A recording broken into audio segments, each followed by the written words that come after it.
Hello दोस्तों, नमस्कार साथियों। आज अपन एक नए टॉपिक के साथ मिल रहे हैं। सिंधु घाटी सभ्यता। सिंधु घाटी सभ्यता जो है, जब पाषाण युग समाप्त हो गया था,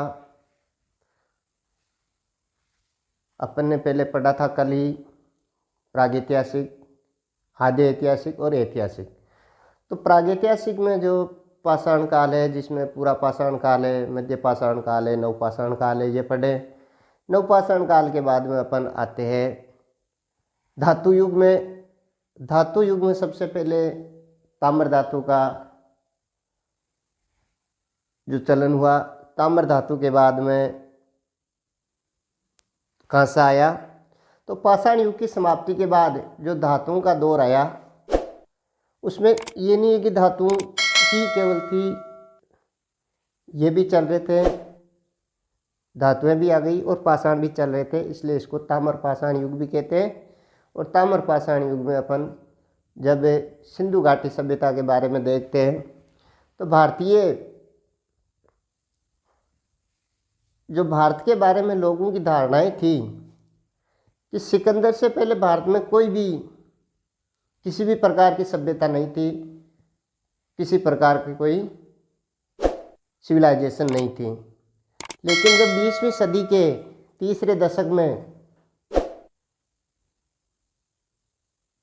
प्रवेश हुआ और दो महान विद्वानों ने जब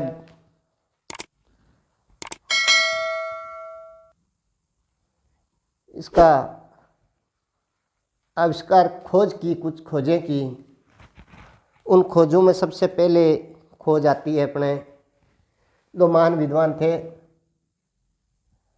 एक तो दयाराम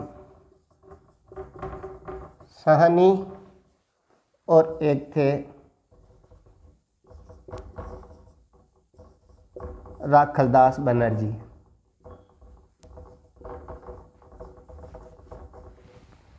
इनसे पहले मैं बता दूं, चार्ल्स मेसन ने 1826 में हड़प्पा के टीले की खोज उसके बारे में बता दिया था, लेकिन उसको कोई ज़्यादा तवज्जो नहीं दी गई। फिर फलीट महोदय ने भी कुछ खोजें करी, सर्वेक्षण किया, लेकिन सक्सेस नहीं हुए। 1853 में कनिंघम ने भी की, लेकिन कोई भी इतना सक्सेस नहीं हुआ जितना दयाराम साहनी और राखलदास बनर्जी हुए। तो बात है 1921 की।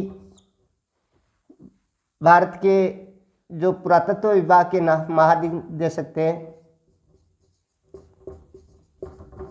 पुरातत्व विभाग के महानिदेशक सर जॉन मार्शल,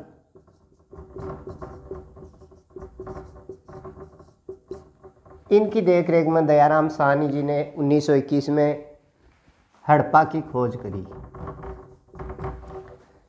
फिर इसी से अगले वर्ष में 1922 में मोहनजोदड़ो की खोज करी राखलदास बनर्जी ने। इसके बाद में इसमें जो है आगे बहुत सारे विद्वान, जैसे माधव स्वरूप वत्स है, मार्टिमर व्हीलर है, इन्होंने भी इसमें योगदान दिया। आगे बढ़ते उससे पहले जो अच्छी सूचना है कि आप शेयर, लाइक और सब्सक्राइब करते जाइए। जब मैं इतनी मेहनत कर रहा हूँ तो आप भी थोड़ा सा सपोर्ट कीजिए। अब अपन माने कि हड़प्पा सभ्यता प्राचीन थी, तो अभी जो नई खोजें हुई है, चेन्नई के जो राष्ट्रीय समुद्री प्रौद्योगिकी संस्थान है NIOT, इसने गुजरात में खंभात की खाड़ी में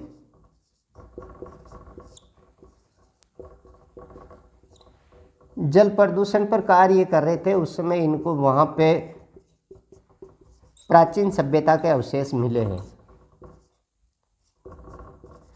प्राचीन सभ्यता के जो अवशेष मिले हैं, अगर ये इन पे और ज़्यादा खोज होती है और ये अपने लिए बहुत ही शानदार, क्योंकि इससे 2000 साल पहले ये सभ्यताएं जा सकती है, जो प्राचीन सभ्यताएं हैं ये और जा सकती है आगे इनकी प्राचीनता। तो जो अंग्रेज़ लोग हैं वो बोलते थे, कहते थे कि भारत में कुछ नहीं है, कोई प्राचीन सभ्यताएं नहीं है, तो उनको अपन जवाब दे सकते हैं इस प्रकार से। अब जो हड़प्पा सभ्यता है, सिंधु सभ्यता है, इसका विस्तार जो है इधर कश्मीर में मांडा है उत्तर में, दक्षिण में देमाबाद है, इधर पश्चिम में अपन जावे तो सूत का गेंडोर है, और इधर पूर्व में जावे तो आलमगीरपुर है। ये कश्मीर में है, ये देमाबाद महाराष्ट्र में है, ये आलमगीरपुर यूपी में है, और ये सूत का गेंडोर पाकिस्तान के बलूचिस्तान में है। भारत का पूछे तो इसमें भागत्रात्र है जो गुजरात में है, लेकिन पूरी जो भारतीय उपमहाद्वीप में ये है, ये इसका विस्तार है। इधर इसकी लंबाई 1400 किलोमीटर है, तो इधर 1600 किलोमीटर आती है। अब अपन इसकी उत्पत्ति के बारे में देखें तो उत्पत्ति के बारे में 4-5 मत है, जिनमें सबसे पहला सर जॉन मार्शल है, गार्डन चाइल्ड है, मार्टिमर व्हीलर है। उन्होंने कहा है कि ये सभ्यता जो है मेसोपोटामिया की सुमेरियन सभ्यता से उत्पत्ति हुई है। उन्होंने उसके 5 कारण दिए हैं। वो कारण क्या क्या कि दोनों ही नगरीय सभ्यताएं थी, दोनों में ही तांबे का कांसे का प्रयोग हुआ है, दोनों में चाक से बर्तन बनते थे, मेसोपोटामिया और सिंधु सभ्यता में। इसके अलावा कच्ची और पक्की ईंटों का निर्माण हुआ है, दोनों में ही लिपि है। तो ये ठीक है, लेकिन इनमें सारी समानताएं नहीं मान सकते।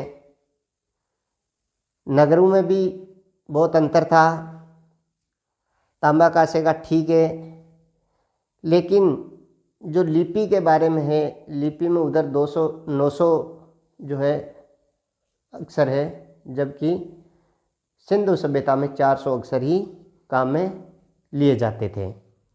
इसके बाद में TN रामचंद्र और KN शास्त्री ने कहा है कि ये वैदिक सभ्यता है। वैदिक सभ्यता से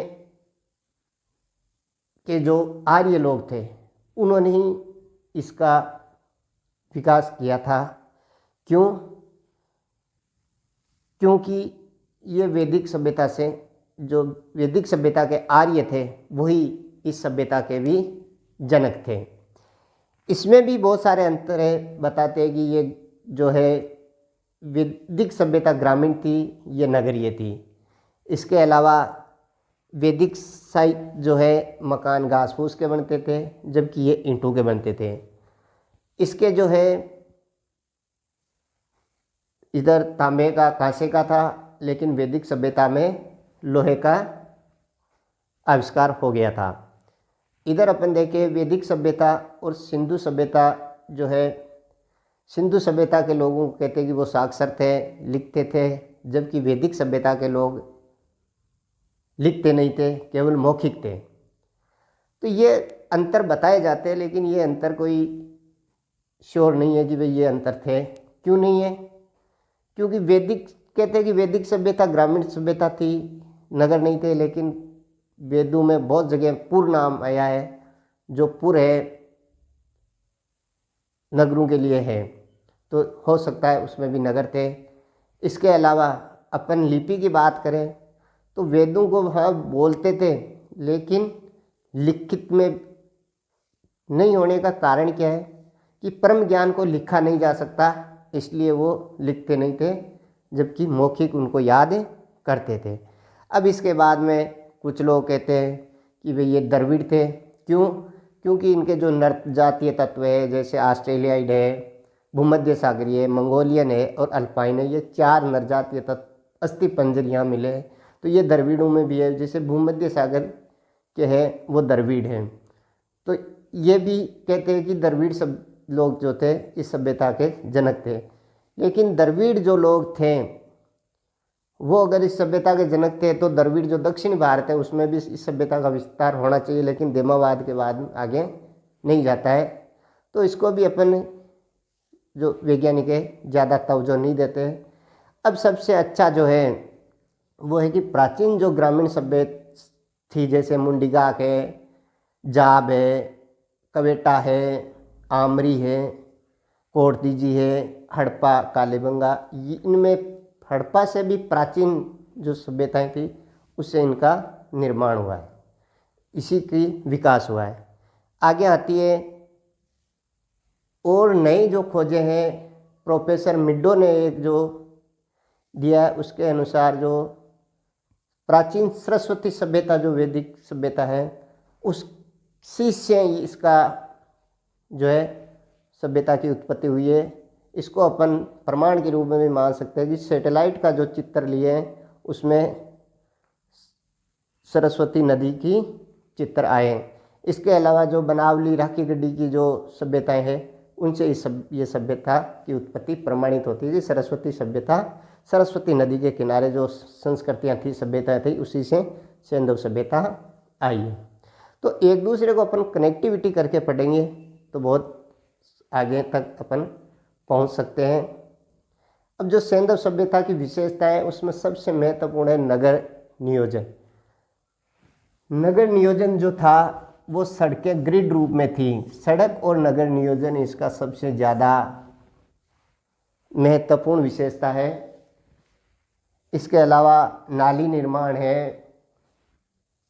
ये सड़कें ऐसे हुआ करती थी, ये जो है 9 मीटर के लगभग चौड़ी हुआ करती थी मुख्य सड़क, जिसको राजपथ कहते थे।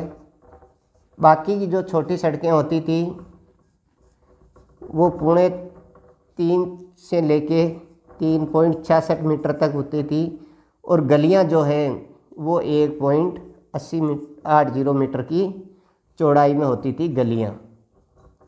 और सारी सड़कें जो है ग्रिड पद्धति पर थी।